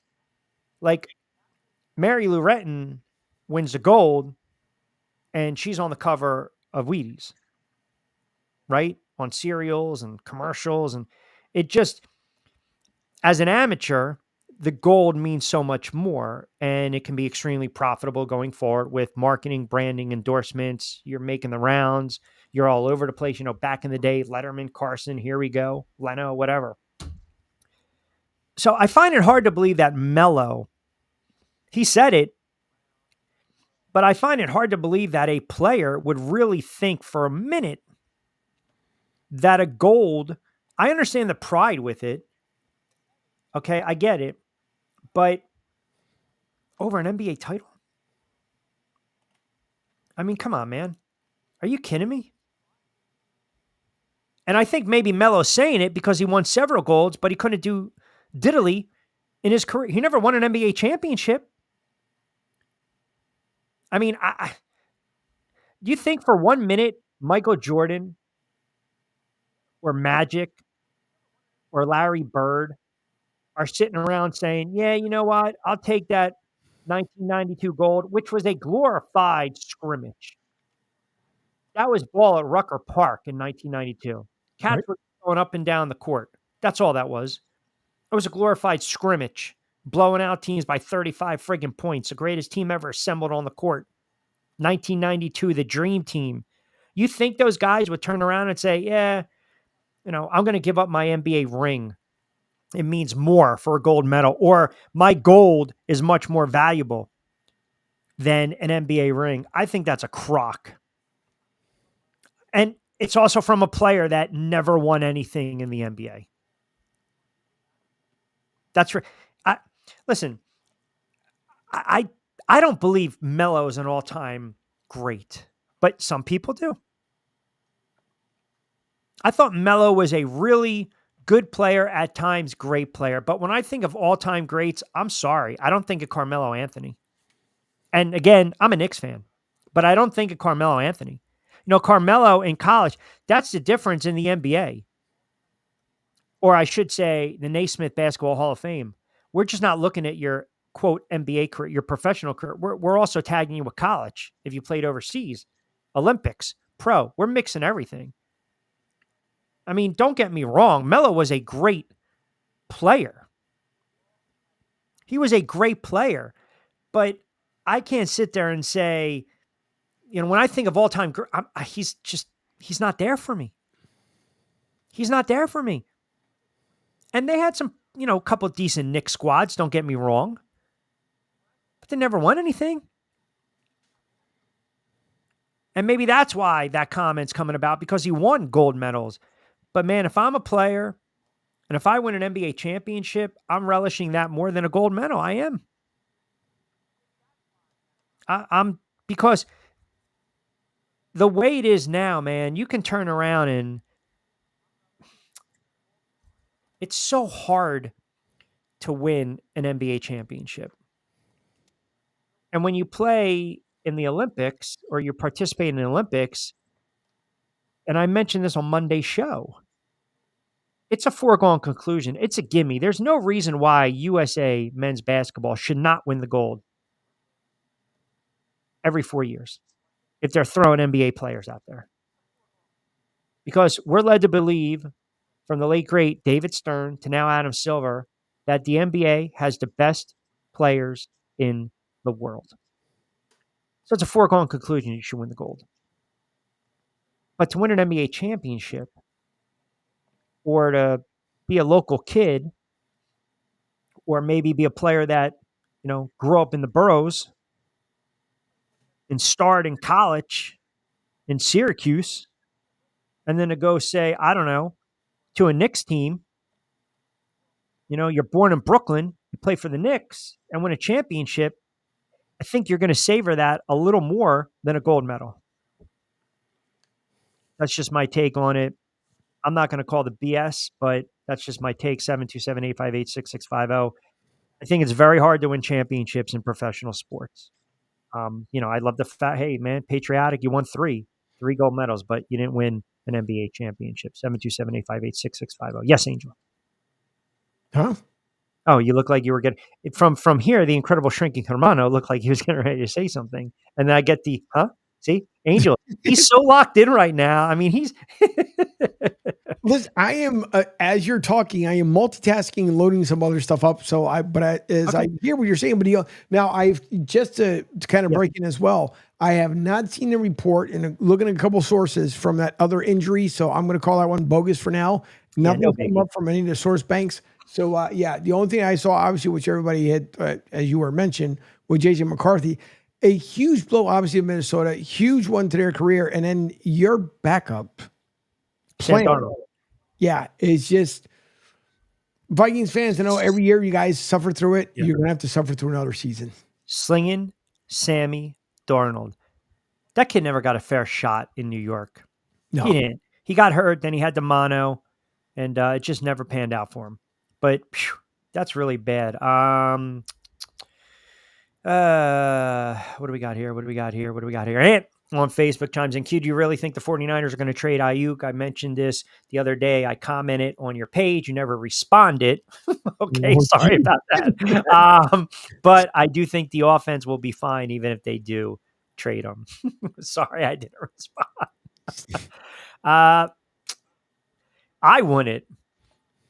I want to trade him. Christian McCaffrey's banged up. Debo's never healthy. Kittle sometimes gets banged up. I think Ayuk means a substantial amount to that 49ers offense. Everything's predicated along with the RPOs, but more or less get these guys in space, option, right? Spread them out. Mm-hmm. That's when the 49ers are at their best. They averaged 28 last year, right? So, look, man, pay him. Pay him. You're talking about a wide receiver. Debo is good, but Ayuk is special, man. I mean, Debo's special too, but I just think about this. Brandon Ayuk was targeted 105 times last year. Debo Samuel was targeted 89. Their tight end was targeted more times than Samuel and Kittle. Mm-hmm. And Kittle and Ayuk had over 1,000 yards. I think you take Brandon Ayuk off that offense and it struggles more than if you took Debo off that offense. If that answers your question, and I apologize, I will comment on Facebook in due time. These guys want to get paid. And again, I don't blame them. I don't have to agree with how much they want. It's not my money. But I can sit here and say, I don't think the guy's worth it. Joe in East Orange on Facebook. See, this is my Giants post. Q, I don't know why you're trying to down and piss on the Giant fans. Let us be giddy. If Daniel Jones having a beard is going to get us 10 wins, then let it happen. All right, well played. I'll give you that. Listen, I get it, right? You got the new look quarterback. He's got the dog in him. Angel, you know this. Every quarterback or every player that has a bullseye on their back, or they're coming off an injury, or they're getting set to play in their final year of their contract, mm-hmm. whatever it is, or they want big money. in the offseason, all you hear is the same thing. He's locked in. He looks great. He's got that dog in him. This is a different type of insert quarterback right there, right? This is a different type of Donovan. This is a different type of Eli. This is a different type of Aaron Rodgers. This is a different Peyton we haven't seen. This is a different type of Ty Detmer, right? From our reference on Monday. No offense to those guys. But we hear it all the time. And I don't care. I don't care how strong and physically strapped Daniel Jones looks. I don't care if he's dating Kay Adams. Congratulations. That's the buzz out there that he's dating Kay Adams or whatever. I don't know how much validity. Why not? Good for you, Daniel Jones. The beard looks fantastic. Hey, okay, I'm for it. But man, you got to be healthy. You got to be accessible. You got to be available. I need Daniel Jones. If I cannot comprehend or wrap my head around this. Now I'll be a fan for a moment. As a fan, when do we turn around and say, this guy's had enough shots. This guy's had enough chances. Like, it's going to be year number 6 for Daniel Jones. Right. Year number 6. And if I hear another friggin' Giant fan say, well, this is year 6, like, what does that mean? Like, this it reminds me of the scene in Rocky Balboa, the more recent one. Right. Right? When he's talking to Paulie in the meat locker, and he's talking about wanting to fight again. And Paulie turns around and goes, what? You didn't peak? You haven't peaked yet? Like, where are we? 6 seasons now. How many more seasons am I giving Daniel Jones? Is my point. How many more seasons am I giving this guy? So in the NFL, every quarterback's around for 4,000 yards, 25 touchdowns. And they're playing in 16, 17 games. Is it too much to ask for Daniel Jones to put up those numbers? I don't think so. And if he can't do it, then guess what? You're not married to him. Sure aren't. That's the other problem that the Giant fan doesn't realize. If you just look at the numbers, and again, nobody wants to do that, which drives me insane. It really does. When you look at, for instance, contracts, you got a 27-year-old quarterback, Angel, suffered a torn ACL last November. The Giants finished 6-11. They shuffled in Tommy Cutlets, Taylor. Daniel Jones got cleared in the spring. But again, you're talking about a franchise that paid a quarterback who was coming off his best season as a pro. They won a playoff game, and then he gets hurt after he got paid. So here's 4 years. Here's $160. Here you go, 35 in additional incentives. I'm hurt. I'm struggling. I've been an inconsistent quarterback my entire career. So Daniel Jones is a tough quarterback. He's injury prone. Daniel Jones has talent. He's got an arm. He's athletic. And if he plays 17 games and they're competitive and he cracks 4,000 yards and 30 plus touchdowns, then I think you have something to work with some of these weapons. But I believe right now the Giants and Daniel Jones are in a love-hate marriage because New York can end this relationship. They can file for divorce after. He's entering year 6, right, of this rocky relationship. And I believe if he struggles, they're headed for a divorce. So the release of Jones, and this is where you have to be realistic and look at the numbers. $22.2 million. That's dead money hit. $19.4 million in salary cap savings. So, and $25 million, and I'll double check, is part of his non-guaranteed $30 million salary in 2025. So now all of a sudden, Giant fans, you can breathe a little bit. So that's a major issue to some extent. When I say breathe, calm down, is it possible now that the Giants might turn around and stick this guy in bubble wrap too? But nobody wants to talk about that because you don't want him to get hurt and be on the hook. So if they're 1-6, 1-7, and he's struggling, he's playing poorly, but he's healthy, they might bubble wrap him. This is why I go back to when you talk about drafting quarterbacks in the NFL, and everyone thinks it's so easy, and all you hear are fan bases and sometimes media talking heads. Hey, man, just keep drafting it until you get it right. Do you understand when you have a miss at the quarterback position, it's the one position in all of sports that will set your franchise back 5 to 10 years. You can have a miss in hockey because what do we always hear? Well, you have 2 goalies. Well, you got a goalie controversy, right? You can't have 2. That means you don't have 1. You got to figure it out. You can get away with it if you give a pitcher some money and he gets Tommy John if he has surgery because you got 4 other friggin' starters. Same thing in the NBA. In the NFL, if I draft you 6, if I draft you 5, if I take you 4, if I draft you, number 1 overall, and you play on that rookie contract, and then I break the bank and I give you Tua-esque kind of money, Daniel Jones-esque kind of money, the money that Prescott's going to want, and you've been consistent, you've been injury prone, you had 1 good moment. Daniel Jones, I'll never forget when him and Eli, when they decided we're benching Eli, and this was against Tampa Bay, they were down 18 points, and Daniel Jones had one of the most dramatic rookie performances, first game inserted action starts I've ever seen from a quarterback. He was just absolutely nuts that game, and they won. Tampa Bay missed a field goal late. Everyone's like, here we go, franchise quarterback. Then he put up numbers. But yet, after the playoffs, they paid him.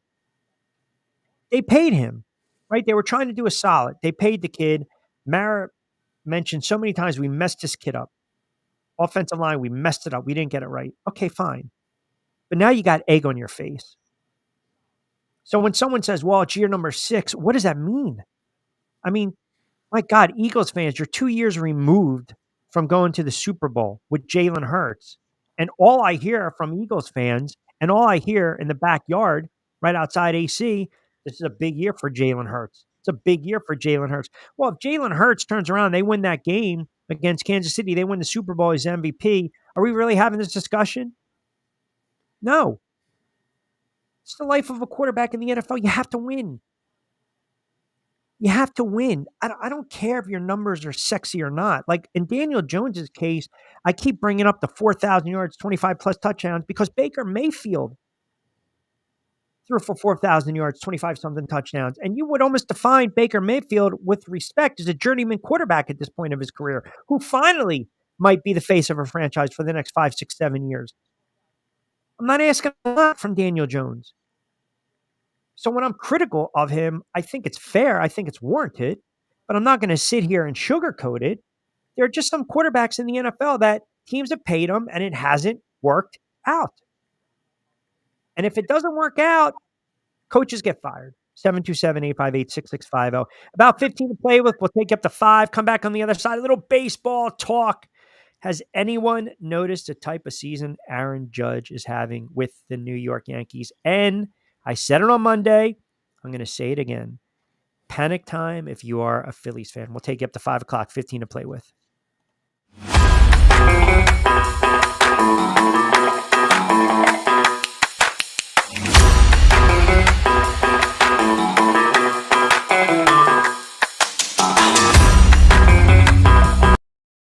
Not completing high school is more of a social thing than it was an academic thing. Even though all these years have passed, I still had that longing to have my diploma. At age 30, Carissa finished her high school diploma. If you're even considering getting your high school diploma, you can do it. No one gets a diploma alone. If you're thinking of finishing your high school diploma, you have help. Find free adult education classes near you at finishyourdiploma.org. That's finishyourdiploma.org. Brought to you by the Dollar General Literacy Foundation and the Ad Council.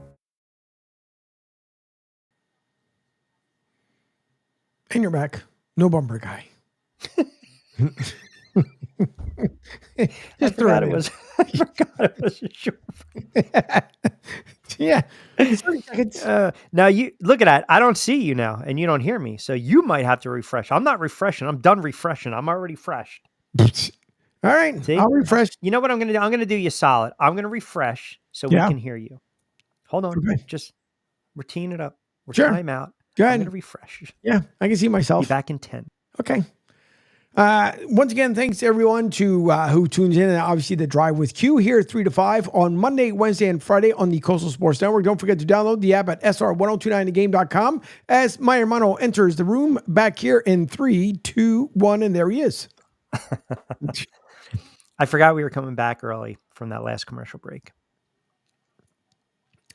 Yeah. By the way, even though this was not on your show, but as Dylan and I had talked about this earlier, for those who watch NASCAR or stay tuned with NASCAR, we mentioned that something was going to end up happening. Joey Logano was fined $50,000, and looks like they stripped Austin Dillon's playoff spot and fined Logano for the incident on pit road, which is not surprising. If you guys missed it, Austin Dillon wrecked Joey Logano, and I forgot my second driver.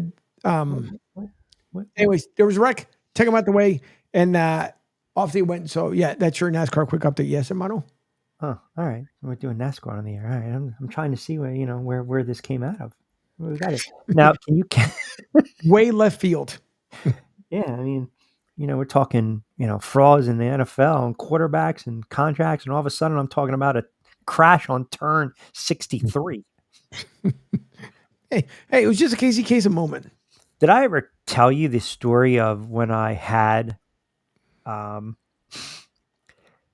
Harvick on the air? No. So at the time, Kevin Harvick won the Daytona 500. Okay. And this was oh wow. So this was 2000. Wow, this was 2007. So I'm with Fox Sports Delaware, $12.90 the ticket. And they're like, because it's Delaware and, Eastern Maryland Shore and around that area, they're big NASCAR people. Right. Here's your NASCAR moment. This is the first and last you'll get on the air from me on this show, by the way. And I'll never forget. I have to pull up what the hell number, his number he was, right? The car number. Right. I don't know. I'll make the 44 car, whatever. 49. But go ahead. Okay. 49 car? 29. 29. Yes. 29. Okay. Okay. Okay. 29. Okay. 29. Okay.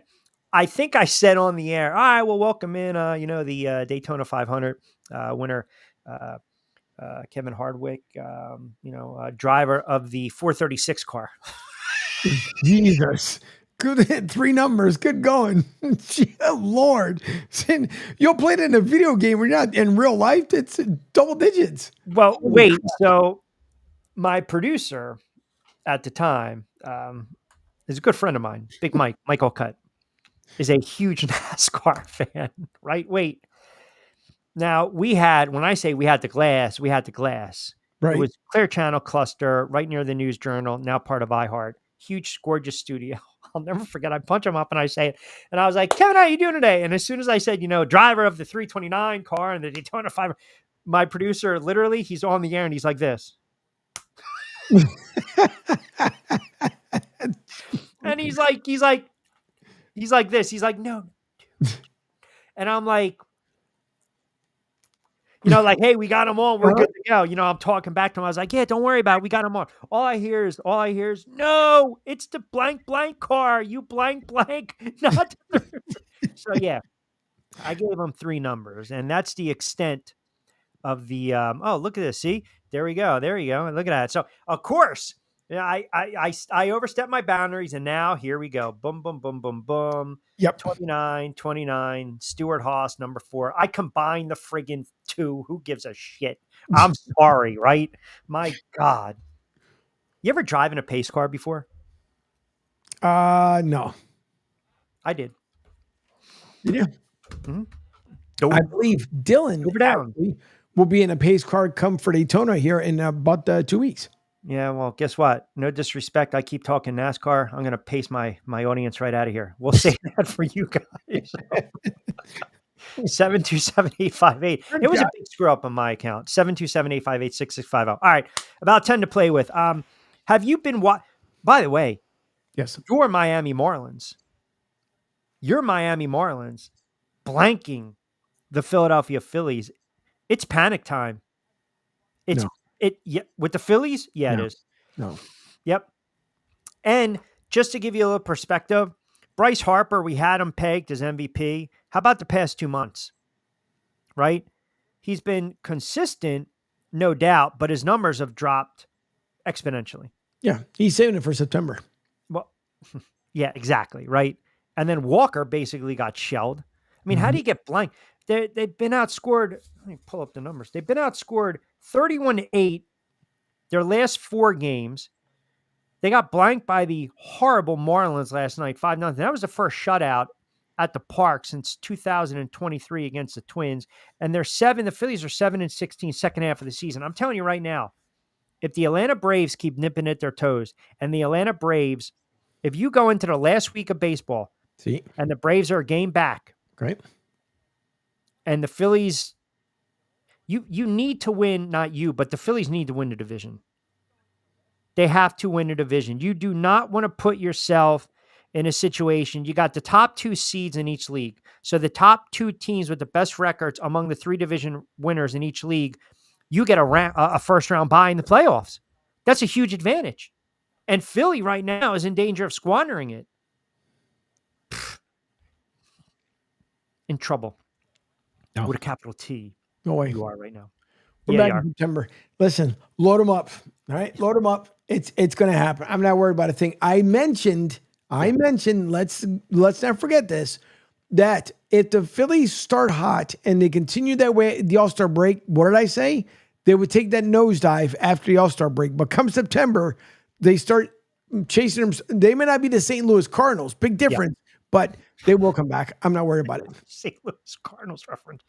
Aaron Judge walking away, as they say on the air, running away with the MVP. It's done, man. It's absolutely over Ohtani.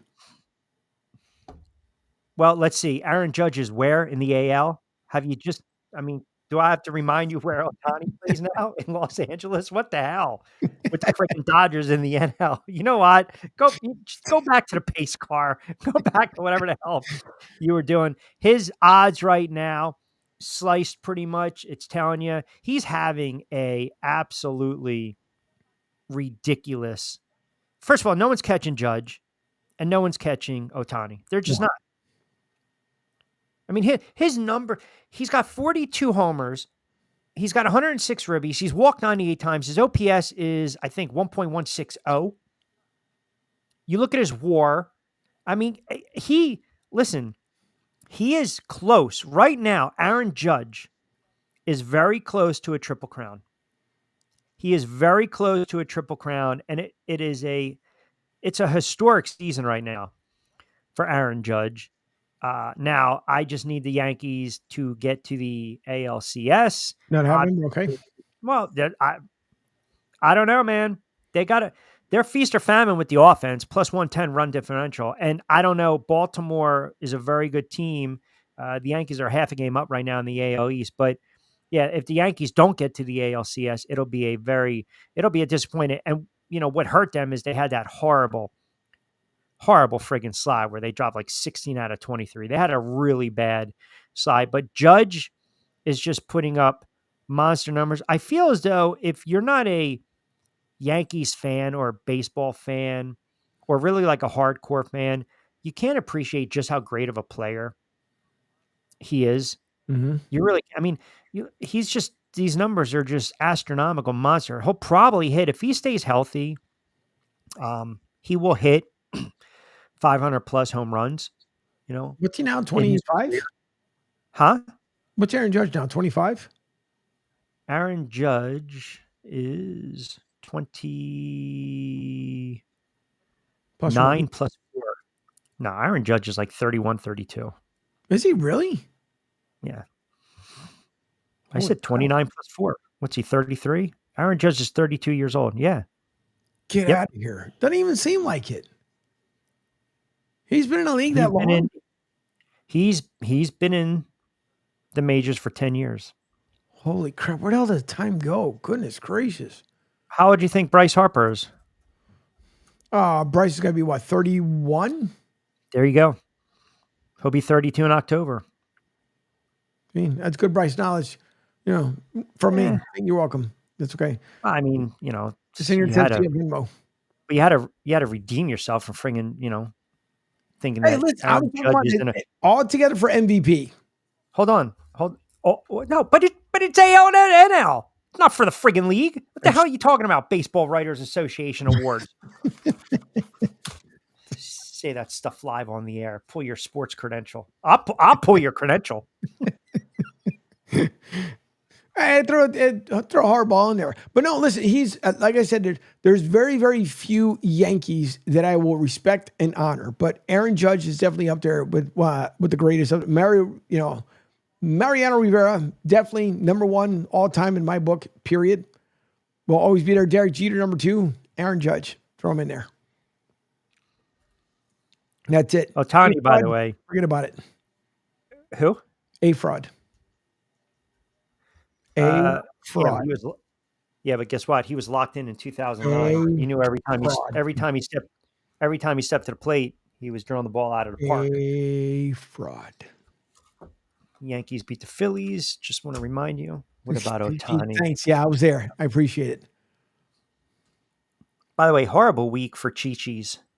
See, my man Chi-Chi Rodriguez passed away. Yeah. El Matador. And then you saw that Angel Salazar, the actor from Scarface, passed away. Yeah. I always wondered, I have to get the Chi-Chi the Yayo shirt. I always wondered what life would have been like for Tony Montana if Chi-Chi never took the Yayo in the hotel. Remember that scene? Yeah. Which I think by the way, people think that movie was shot in Miami. A lot of it was shot in California. Yep. But what if he never took the Yayo? If he never took it, and then, his friend Angel Fernandez lost his life, right? The chainsaw incident. And then they met Frank Lopez, and he just gave him the money, and he gave him the cocaina as a gift. That's from me to you. You guys hungry? I'm so hungry I can eat a horse. What?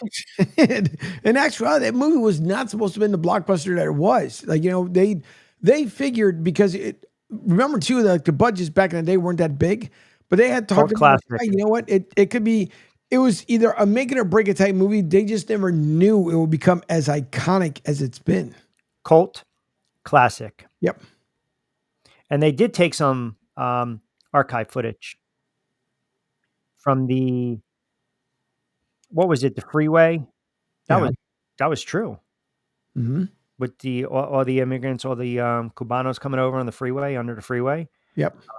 Yeah, that was a great movie. But yeah, I felt bad, man. Chi-Chi passes and the other Chi-Chi passes. So I definitely have to get a Yayo shirt though. Okay. Remember the scene when they're in a club and he's trying to dance with Michelle Pfeiffer, and he's like, "What's your name?" And she's like, "Elvira Hancock," and he goes, "Hancock." Is that some kind of bird? She's like, "Where are you from?" "Baltimore." "Baltimore." I never heard of it. Might have to watch Scarface tonight. I told you, I'm watching Prison Break. Did I tell you that? Did I share that with the audience? I think I shared it with the audience. Prison Break. I think you did. All right. It's now I'm starting to think, oh, am I really going to get through 5 friggin' seasons? Like, I get it. You broke out of prison. You're on the run. Right. 22 episodes a season. Oh, come on, man. That is a lot. But obviously you didn't get caught. You're not going to go back to prison. True. But the problem now is I'm in. You understand what I'm saying? Okay. I'm in. I got you. It's like when George proposed to Susan, he's in. He needed an out. He either had to smoke, he had to pick his nose, he had to do something. He had to get out of that. He had to get out of that proposal. I'm in with Prison Break, and I feel now I just got to finish it. But it's 5 friggin' seasons. It's like another 70-something episodes, man. Yeah, it's a lot. That's a lot to friggin' recap. Yeah. what the hell I'm going to do with that? All right, got to start wrapping it up on a Wednesday. So what did we take away from today? Angel doesn't pay attention. He just randomly thinks that Shohei Ohtani plays in the AL. And we got a NASCAR minute.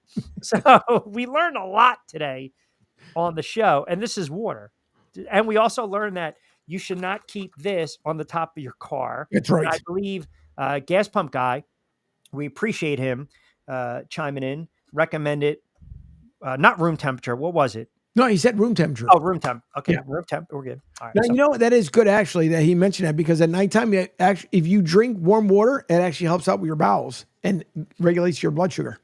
True.